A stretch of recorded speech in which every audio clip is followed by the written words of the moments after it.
Hey YouTube, we're here with Alden Gill, who got third place at the Sunday event down at the Rockford Regional, and he's going to show you his U6 deck list. All right, go ahead, Alden. So pretty standard U6 deck. I think most people know what Kava does. If you don't, when you play, you can't play anything besides U6 and Vegeta for battle cards. Whenever you play a battle card, he gets plus 5k, and you can take a life. And for life, you untap 2 energy and flip him. Vegeta Kaba has a novel of text. He gets plus 5k if your opponent is all of your opponent's energy are in rest mode. Whenever you rest anything, you get to draw a card once per turn. When he attacks, draw a card just like everything else. Once per turn, if your opponent attacks with their leader, you can choose 2 of their energy and make it so that they don't untap if all their energy is tapped.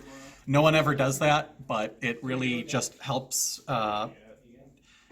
It hurts some lines of play. Like you force, a lot of this is kind of forcing your opponent to make lines of play that they have to do rather than what they want to do. But yeah, standard for super combos. I run Batamo, some people run Vegeta. As far as Kaba's concerned, I feel like both of them are fine. You want to rush to 4 life, so I don't think it matters which one you run. Run 4 Cleefla, the Bold Sister.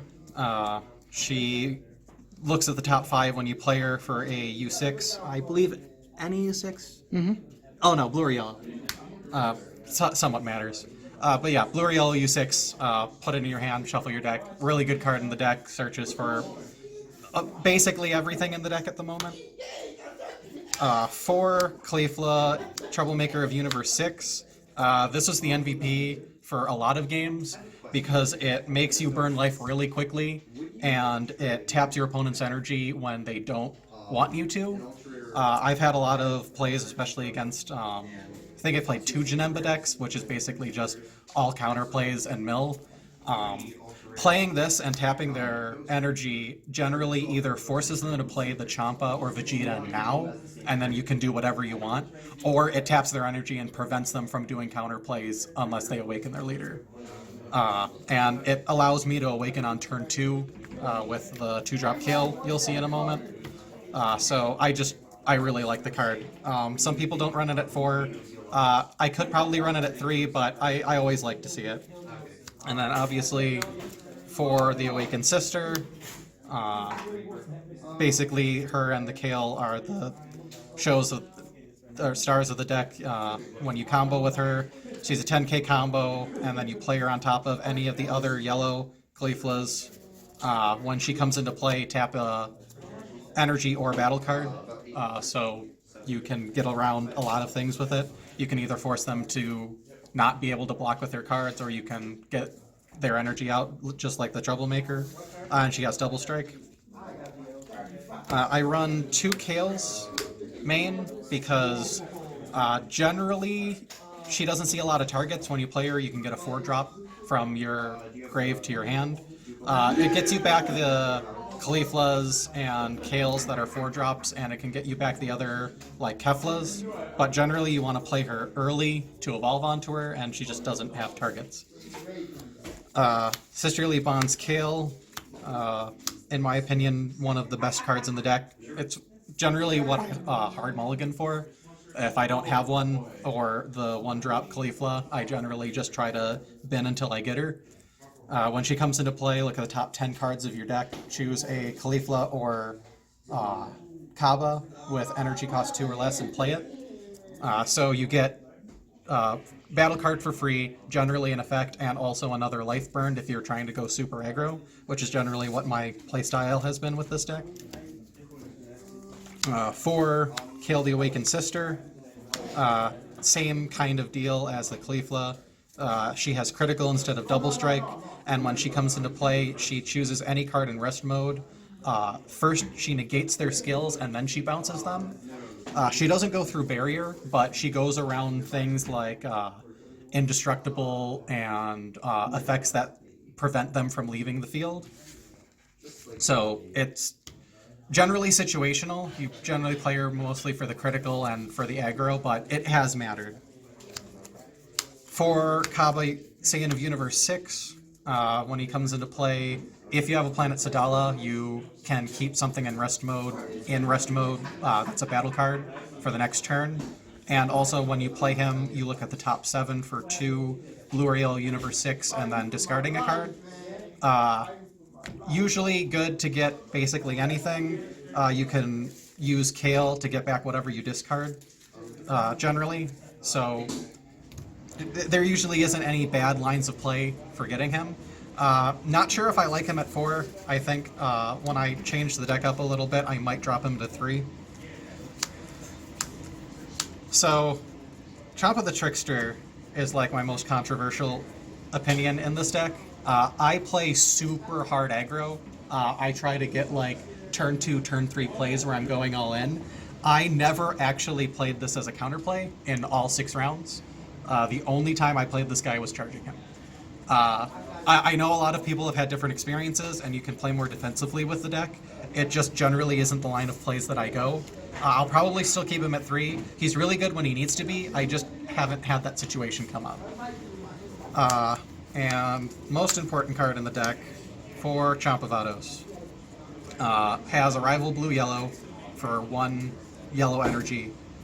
Makes all of your Universe 6 cost 1 less combo cost. So you can use the Kales and Cauliflas for free, which generally allows you the lines of play where you just attack combo, attack combo, attack combo, and just build up a board.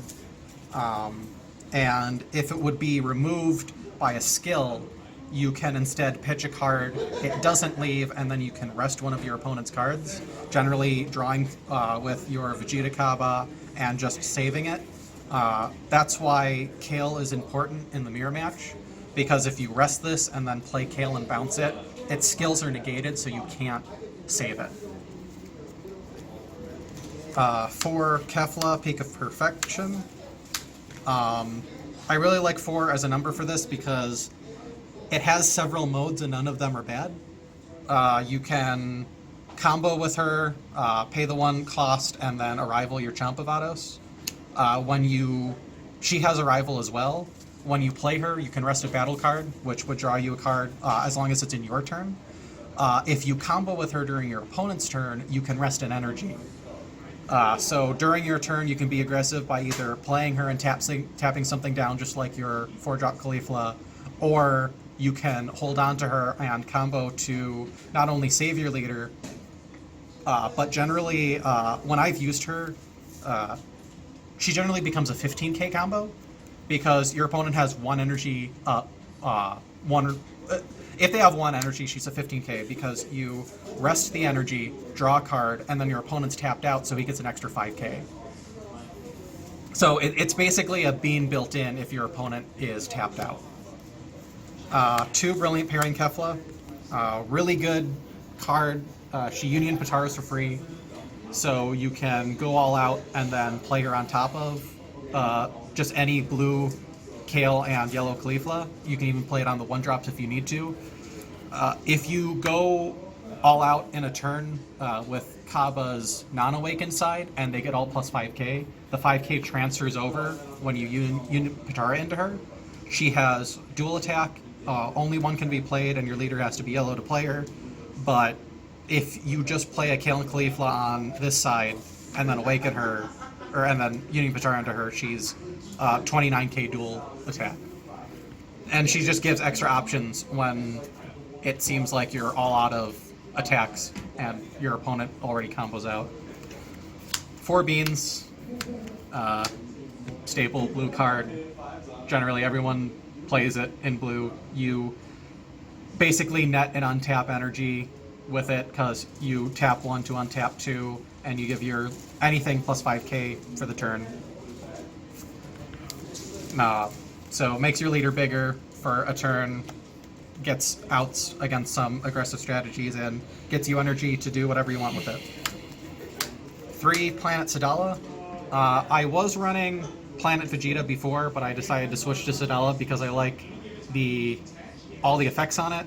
When you play it, you play any 2-drop U6 card. If you do, you draw a card. So you can play a Kaba, draw a card, search top 7, You can play Kale, draw a card, search top 10. You could play Troublemaker, tap something down, or search with Caulifla. When you play another one, which would force your first field to leave, you rest in energy your opponent controls, and also look at the top 5? Yeah, you look at the top 5 for any card, and the way autos can stack is you play one, the field dies, you get to search for the 2-drop you want to play, and then play it with the Planet Sadala ability.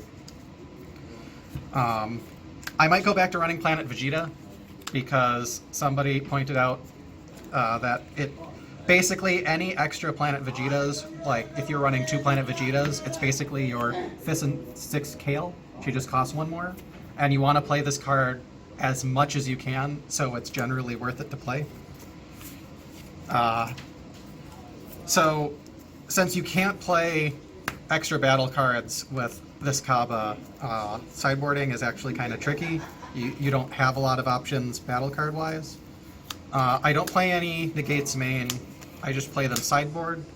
Generally it's for mirror matches.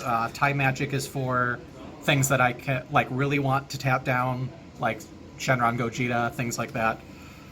Tapping down the thing that they can give triple attack. 1 extra Chomp of the Trickster, because I wanted 4 when I was building the deck. If I wanted to make room for any new cards like Draft Box, or if there's anything random in the Miraculous Collection that comes out a day before Nationals, I might cut this just because, like I said, my line of play generally doesn't want the Champas. Frost Deadly Poison, similar vein to Champa, but this is like a pseudo Cold Bloodlust that you can untap an energy when you play it, so it, as long as you have 3 energy, it costs 2 if you have 3 or less life. Vegeta Master's Temperament. So I mostly ran this because I got it as my draft pack for my box, and I really wanted it to be useful. It seems really good against Shenron and Janemba, where you can tap down their energy, take out some of their lines of play, but in order to play it, you need to have the 4 energy to tap it, or to play it for 1. You need to have your opponent have 4 more energy, and you have to have a Kaba in play. And it just generally is much too hard to play it. I do not recommend siding that card. 2 Unexpected Turn. I want it for the mirror match. I only played the mirror match once, so I don't know how to evaluate this card. I feel like situationally it's really good, but I haven't been able to test it. It's kind of tricky to play. Your opponent has to have 3 or more battle cards with 2 or more energy and then play something. But if you can play it, you send the card that was going to be played into the drop, and then all of your opponent's 2 or less cards, ignoring barrier, go to the warp. So it seems fairly good in the sideboard against the air match, because you generally build a board of, like, say, Kaba, Kale, maybe Caulifla, and then when they try to go for their all-in attacks with Chomp of Autos, the first 4-drop that they try to play, you Unexpected Turn, send the 4-drop to the bin, and then warp the rest. So in paper, it seems really good. I just haven't had enough experience. I run 2 Kaba from the tournament pack. When you play them, you can discard a card to play any of the 1-drop. So you can play the 1-drop Caulifla, 1-drop Kale. Generally against Janemba, I would side this in, because they could mill all of your 1-drops. And playing this and getting the 1-drop against a deck like that generally gives you a lot of options, besides just keeping the cards that are in your hand. Same reason I run 2 more Kales in the side, mostly for Janemba. You get your 4-drops that they mill back, you have extra Kales to search for, because they might mill the ones that you have. And then I have 2 7-drop Keflas. I like this against Janemba and Gogeta, generally because playing it with barrier helps for some counter plays and other things. Like, you can't Champa it. I don't think you can Vegeta the Cruel it, And the Aegis resting 3 of their energy makes really tricky attacks. Because if they attack with one thing and you Aegis tap down 3 of their energy, if their leader isn't the one that attacked, they probably can't attack with Vegeta Kaba out, or they'll lose their energy. I guess really quickly going through lines of play when I'm talking about like all-in strategies. So dream plays that I've had, you 3, 4, 5, 6, 7, 8. You play Caulifla, burn a life, turn 1. If you're going first, you don't attack. Turn 2, you play Kale, burn a life, search for the Caulifla that taps down an energy if they have one untapped at that point. Burn 2 more life because of her and Kaba. These all have plus 5k. You can awaken, untap 2 energy, and then arrival Champavados by using any of the Keflas because they're green or they're blue-yellow, and then just attack, evolve, attack, evolve, attack, evolve. I had a game round 1 in the tournament where I won on turn 2 because of that. They turn 1 played tap energy Brawly. I turn 2 had this out, and I evolved all 3 of them. So it doesn't happen often, but when it does, it's disgusting. All right, Alden. Well, thank you for showing us your deck, and congratulations on your 3rd place. And we look forward to seeing you play at Nats. Yep. All right.